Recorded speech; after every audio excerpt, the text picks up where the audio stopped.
And we are back. Solving a murder once more. A few hundred years before the last time. I have several leads to follow, but where should I start?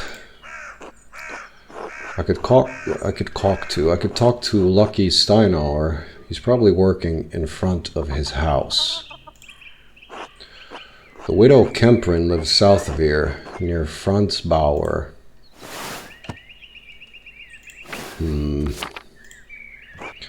Prior Ferenc is usually at the scriptorium, but I won't be able to talk to him until tomorrow. Speaking of the scriptorium, I really should look at what Ferenc was writing in that book yesterday. Still, nothing would prevent me from talking to Mother Cecilia in the Covet. But if I don't attend Brother Florian's examination of the body at the Abbey, he'll have to do it without me. So we're definitely going to the Abbey. Because everybody else, I would imagine I can just talk to them, whenever. We got a day. So, first off, let me look at the map just to get reacquainted, because I don't want to run around too much. I'm not sure if if the missions are, or the quest or whatever, if they're timed.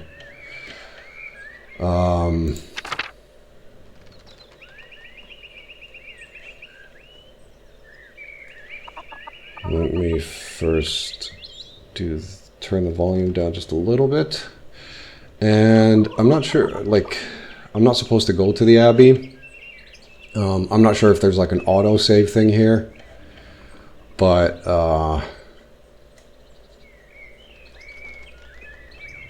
I really want to head on over to the body first, so that we'll know everything, and then it's more easy to compare what people say to what we know, rather than the other way around. Because if we go and talk to everybody and then go and look at the body, I won't remember who said what and where and so on. So, Brother Matthew rang the church bells early, and now one of the sisters is screaming in the chapter house. I should go see what's going on. So it's like in the morning this all happened. Or the commotion happened, I mean. The murder could have happened. Most likely happened later. I mean earlier. Late in the night, early in the morning. The brothers and sisters discover Lawrence murdered in the chapter house. Brother Piero kneeling nearby with a bloody knife. I can't make sense of it, but the abbot has ordered me to leave until tomorrow. Brother Florian promised to let me covertly attend his examination of the body later today. Until then, he thinks I should sit down for a good meal. I should see if the Druckers have a place at their table. So, we already done that. We've already done that. During the dinner with Klaus and Maria. Alright, so that's good, because I need a little reminder of what was going on exactly, but I think I'd rather build the case from the body outwards, or upwards rather than this way around. But we talked about 4 people who seem to have a problem with the Baron, so I'm still keeping the case open, or the suspect list open for, other people than the 4 people that had a problem with, because, he's a Baron and everything, and and the motive will... I think the motive will have to be irrespective of, the success of the Abbey in a sense. Because of the attention it will bring. And also because the Baron was actually a supporter of this Abbey and the scriptorium and everything. If I remember correctly. So, secretly, examination of the body covertly. So I would imagine there is actually there is like a secret passageway into the Abbey. And I think it's somewhere around, you know, here. And I won't go into the forest just yet because I really want to examine the bike. Oh, do I have to do it this way? I'm fine.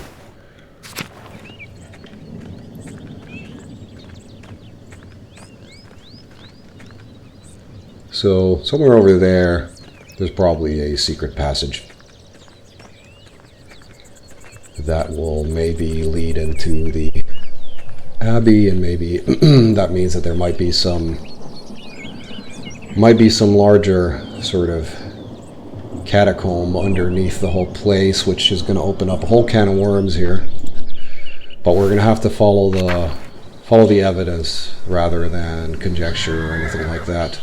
Now, I really don't want to go up there. I think I can just wander around the Abbey maybe, but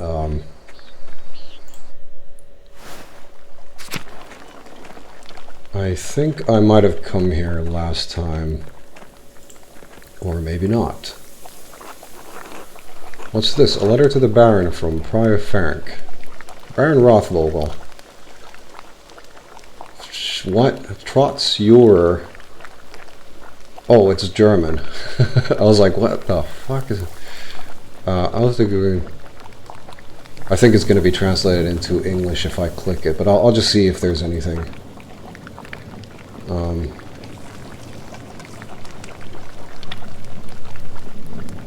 So I'm looking for something that's like a ritual, and please.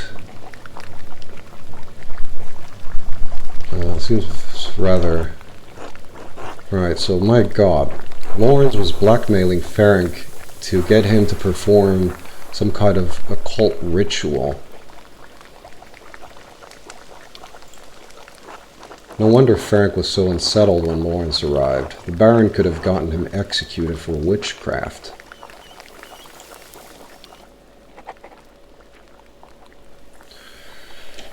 Now that is quite condemning, but it is only the first piece of evidence that we got.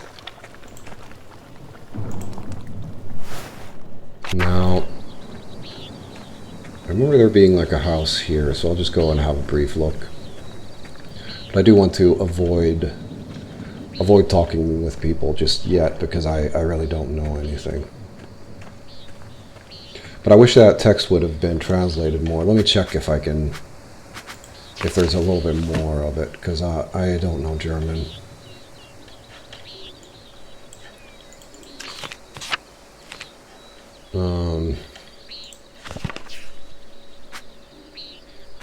So it's just the options.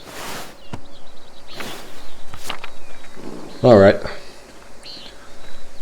Now I'm gonna hope that I won't get, like, you know, there's nobody just waiting for me up there telling me to fuck off.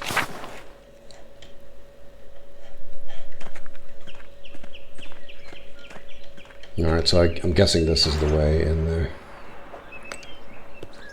There's a big rock. Andreas, this way.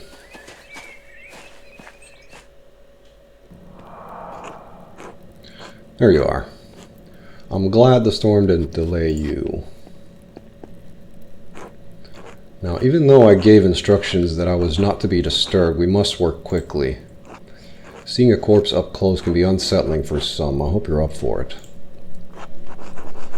Well, I'm not sure, but I want to help Piero. It's alright, I've thrown up enough to not mind it so much.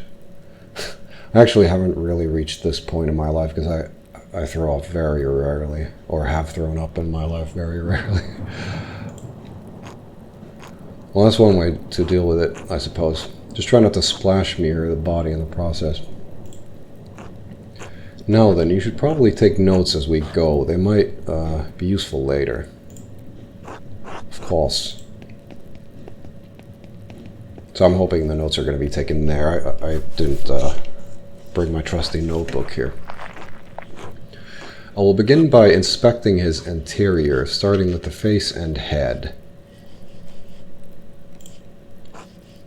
No visible wounds, no blemishes, teeth in good condition, nothing unusual. So I think back in the day, I would imagine noblemen, their teeth weren't Well, I can't remember how it goes now, because I'm not sure. I'm sure there were medieval treats and stuff. But then, I think I already mentioned the bread with the rocks.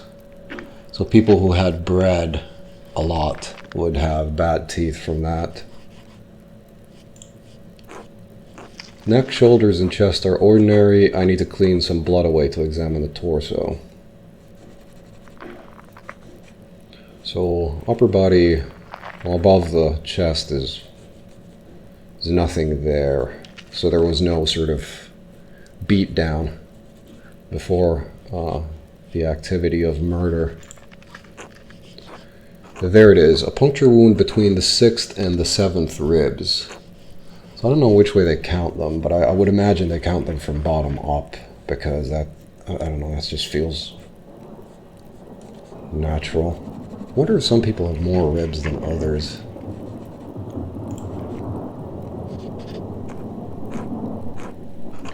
It's fairly shallow, though. I estimate if it penetrated only about an inch, and it likely came from his own hand. Oh, fuck.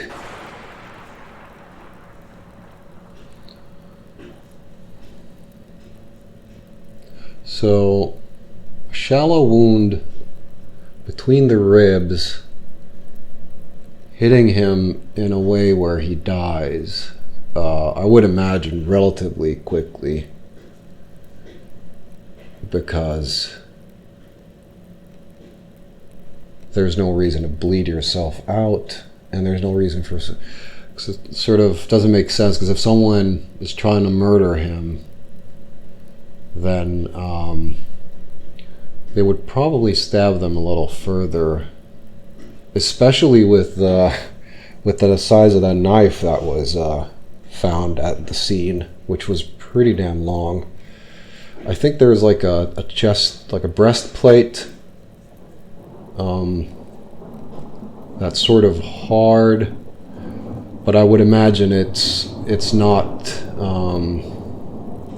like on the side between the ribs. It's rather in the front of the chest, I think. He inflicted on himself. How can he tell? But that doesn't sound deep enough to have killed him. So the other thing, because the bell was ringing,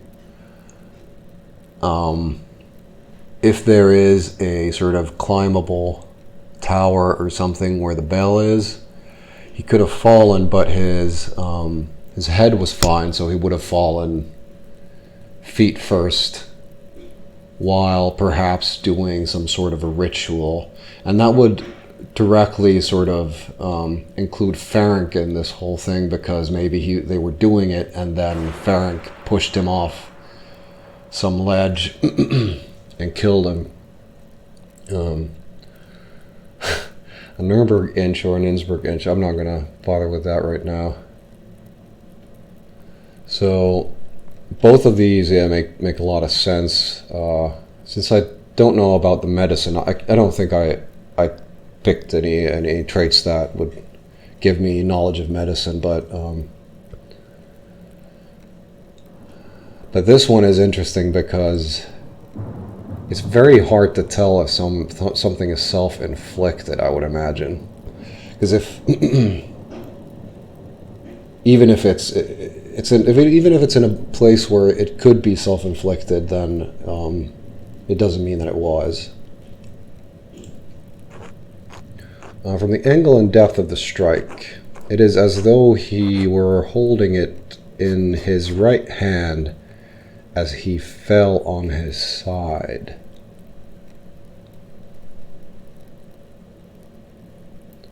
So perhaps his murder was poison or something like that, and he had a knife in his hand and he fell on it. Like, well, I'm sort of trying to build scenarios in my head, but you must know that I was not always a monk. I was a mercenary for 10 long years in Poland. My familiarity with wounds comes from my time on the battlefield. I am no true surgeon, but I am the closest Curacao has.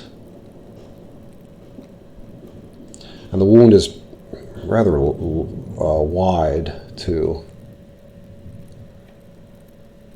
So it's like a slash rather than maybe a stab. But he did say between the ribs. If the wound was that shallow, it doesn't sound like it could have been fatal. It wasn't. It's likely incidental. Received while falling on his own knife. He must have some other wound that issued forth all the blood we found him in. Now, we'll figure that out. I don't want to even start thinking about it. And surely this must mean that Brother Piero is innocent. I mean, that doesn't really mean anything because, you know, anything could have happened. So let me just say if he knows anything. But I mean, we already know more than he does, in a sense, about the blackmailing. So let's ask this one. I don't know. I can't even speculate. All I can do is examine this body and hope that that you can figure out the rest. Simply pointing out the implausibility of Brother Piero striking the fatal blow may not be enough to convince the Archdeacon. I agree in a sense where if we have to fight uphill for this, then sure. But if it's on the level, even ground of fairness, then that's sort of irrelevant because Brother Piero wouldn't really be charged in any case. But yeah, we'll see. Brother Piero never should have picked up that knife. I'm sure the appearance of guilt never even crossed his mind. And I agree. And I would imagine people take that into consideration. Like, it's sort of, if a person has never watched, you know, murder mystery or some sort of CSI stuff, or, you know, isn't at all familiar with things like investigating a murder, then they're not really going to know not to, you know, pull a knife out of a body or things like that. Especially if they're like surprised. If a person is, you know, has their wits about them, then sure. But still. Now then, let's move on to the butthole.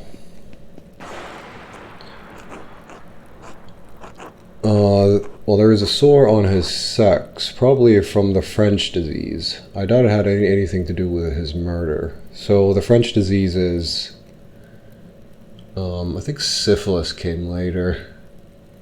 So it's not around these parts yet. So it is some other disease, and I can't remember. I've heard of French disease before, but I can't remember what it was.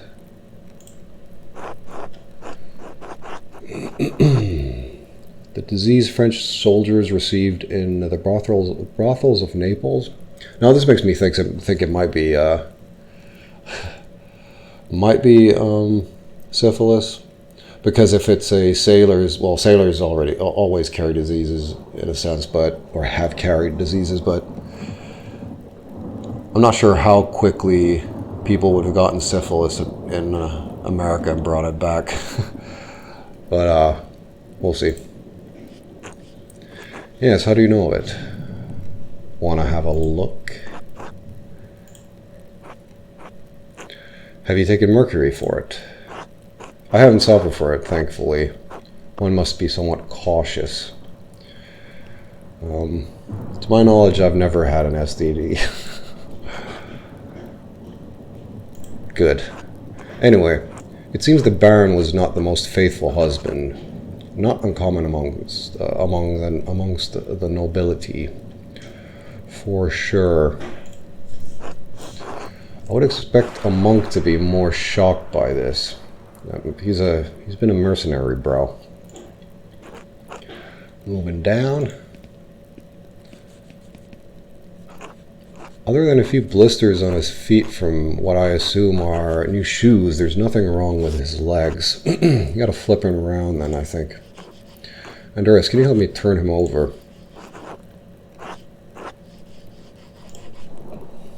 Sure thing.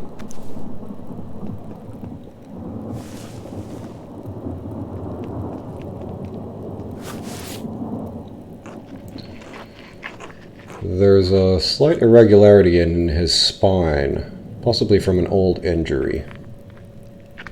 That would be painful, I would imagine. And a fall might cause something like that, but he says an old injury. We'll investigate further. I don't think it has anything to do with how he died, though. I spent enough time with nobles to guess that he probably fell off his horse when hunting. That makes a lot of sense, but it is, you know, conjecture, but well, let's try. It seems like a silly thing to risk your life for, but I'm not one to talk. Whatever the reason, it didn't contribute to his death. Here it is, a rather dramatic head wound. I thought we sort of examined the whole head, but it's in the back of the head then.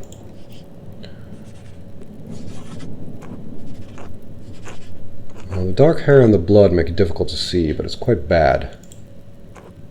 In my experience, I've never seen someone walk away from a head wound of this severity.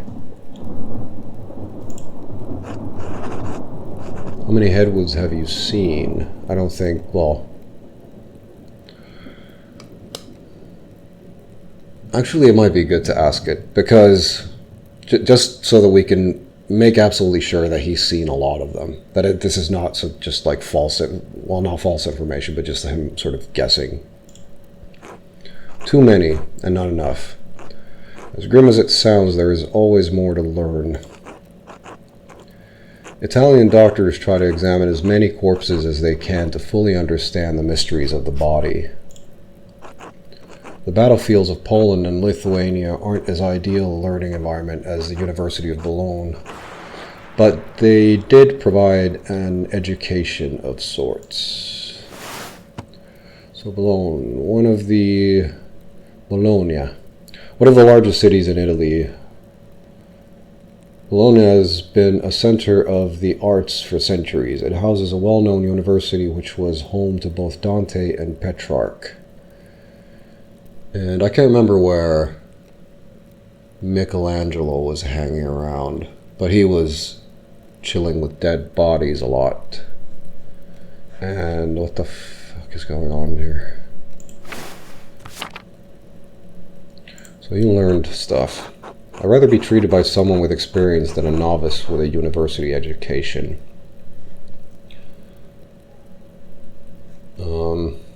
I mean, actually, at this point, I probably agree with this guy, although it's two different things, but, you know, both is good.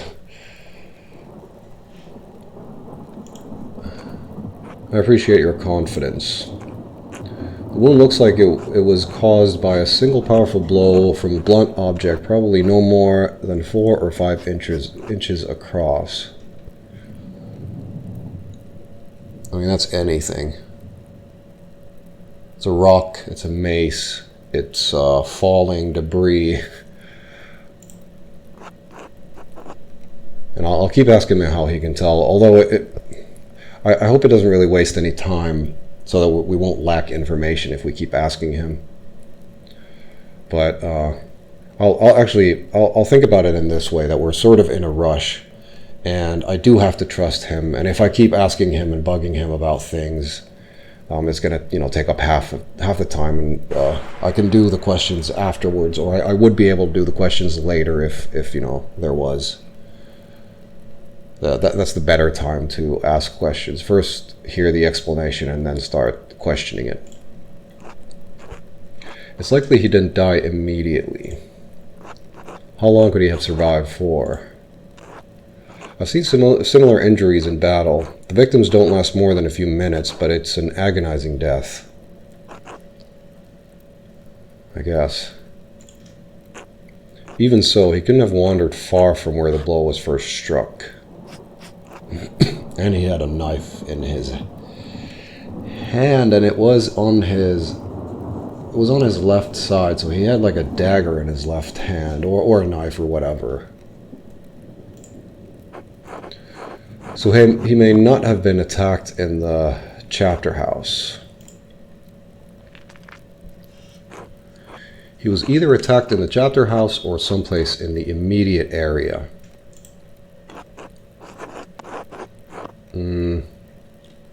Let's see if we can we?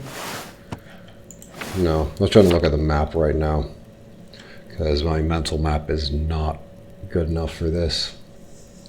But outside the Abbey, probably not.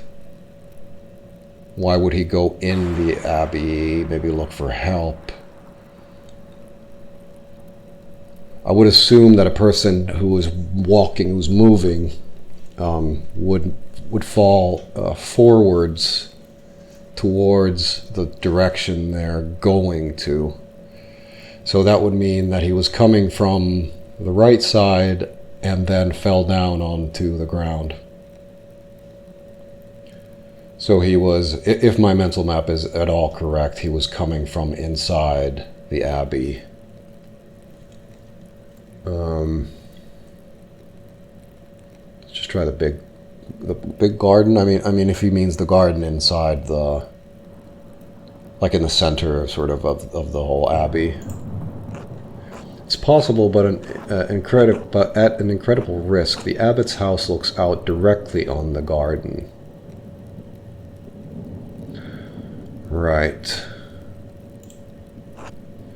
Anyway, whatever killed the Baron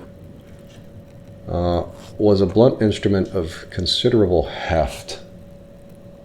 So basically, like a mace is something that would make sense. They're not that heavy, mostly, but they have like depending on, of course, their length, they have leverage. So the part that impacted him was likely a little smaller than a fist.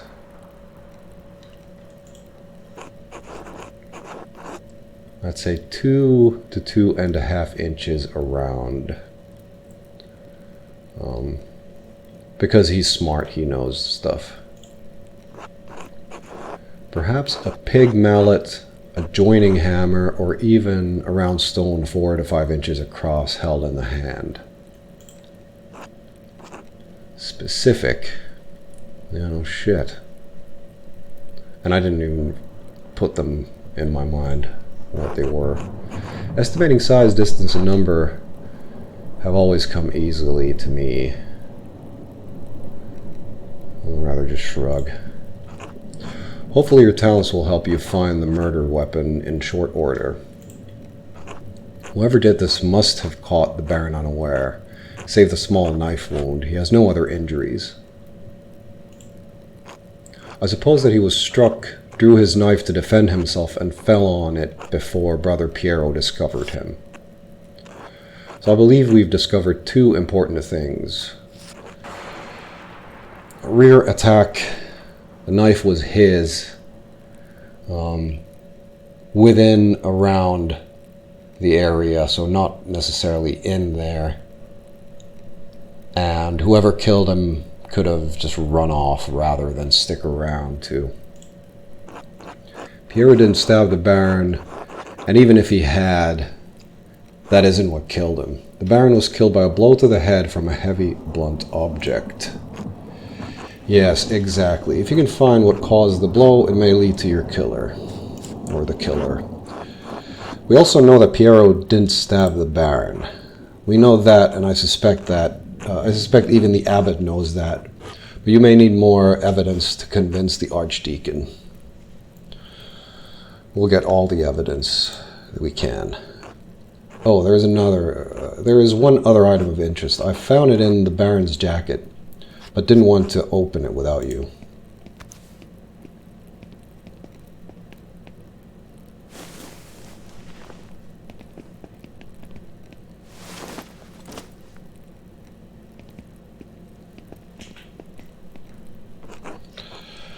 A note of some kind. I trust you to open it more carefully than I would. What?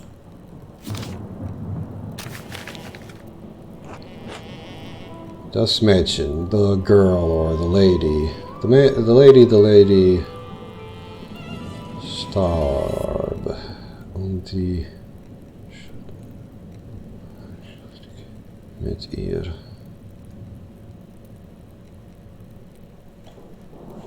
Huh. The girl who died, and the innocent with her. Matins. Chapter.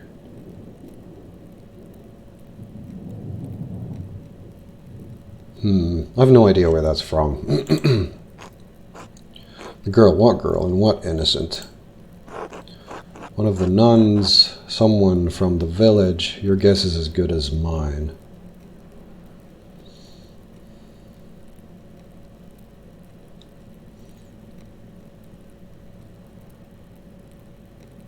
Oh, yeah, and the chapter. I was looking at that. It's like the chapter house, right? Because I read it and then I was like, I don't know German, so fuck this. And then, but it is yeah, actually a chapter house. So hopefully this note will be somewhere as well. But the nuns is a good guess in a sense, but and the isolated nun is a good guess as well, because she was seeing things and stuff, and the Baron would likely have access to her. But it doesn't really. I can't see a connection right now. She might have been curiosity rather than anything else. Unfortunately, I don't have much faith in my guesses. Can you tell who wrote it? It's definitely someone with a great deal of experience as a scribe, but it can't be Adoc or Guy. I don't want to click this just in case I answer it. It's possible that they're Swiss, maybe German or Austrian. It's a highly refined Gothic script. I don't know enough Swiss German to make any sort of guess about. I don't think there's that much difference between the spelling of Swiss German with these basic sort of words than there are with the sort of, well, I consider it a language rather than really a dialect in a sense. I don't know, but let's do this. As good as Adoc and Guy are, I don't think they could replicate this. So for some reason, Adoc, I haven't clicked him yet over here. Maybe he has been mentioned, but I don't know. So this one is from someone who is very good at scripting, better than, well, I'm getting the feeling that I'm going to get, or he's going to get, our protagonist is going to get accused of this. But we'll see. What, really? If not them, who? I intend to find out. I wish you good luck finding the answer. Now, I'll sort of rush you, but I must ask you to leave. Every minute you stay here is additional. Exactly. Time to flee. I won't say anything because I don't want them to hear me say anything. Brother Florian, could you open up? It's Werner Stoltz, the physician from Tassing. Yes, I'm in the middle of something. Could you return after supper? I'm afraid I can't wait. Father Gernot asked me to examine the Baron's body. So we're going to get a second opinion. Probably, maybe hide in the cupboard or closet there. Alright, just give me a moment. Andreas, I need you to hide yourself. From Werner, I don't care if he knows knows I'm here. Come behind it. Come on, man.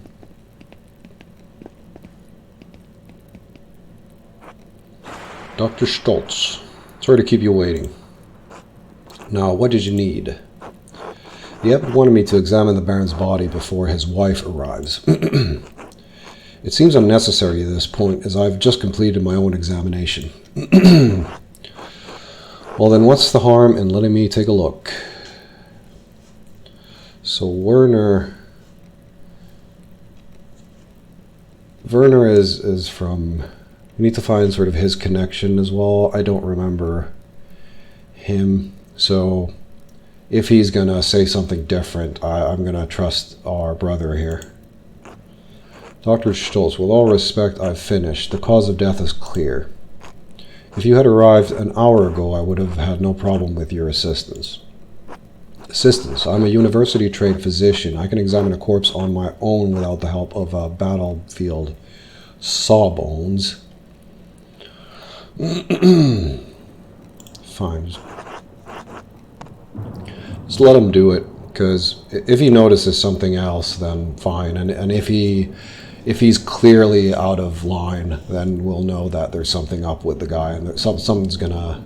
that there's a reason for him to fuck around. Regardless of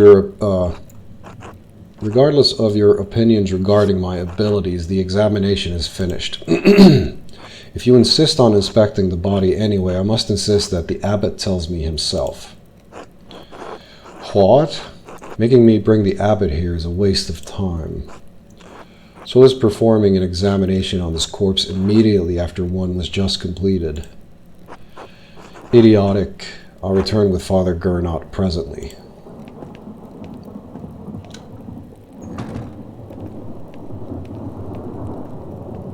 Butthole. That was close. I'll leave through the cloister before they return. Of course. Thank you, Brother Florian. Think nothing of it. See you tomorrow. Until then.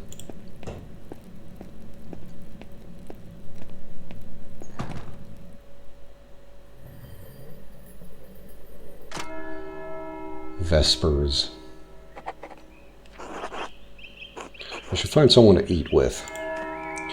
And I'll do that in the next episode. So we're going to have to find someone to sit down with and have a little chat.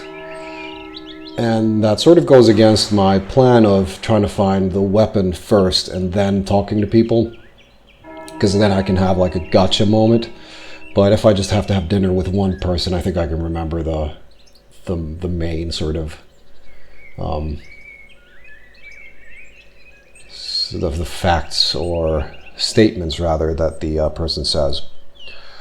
But we will handle that in the next episode, and I'll see you there.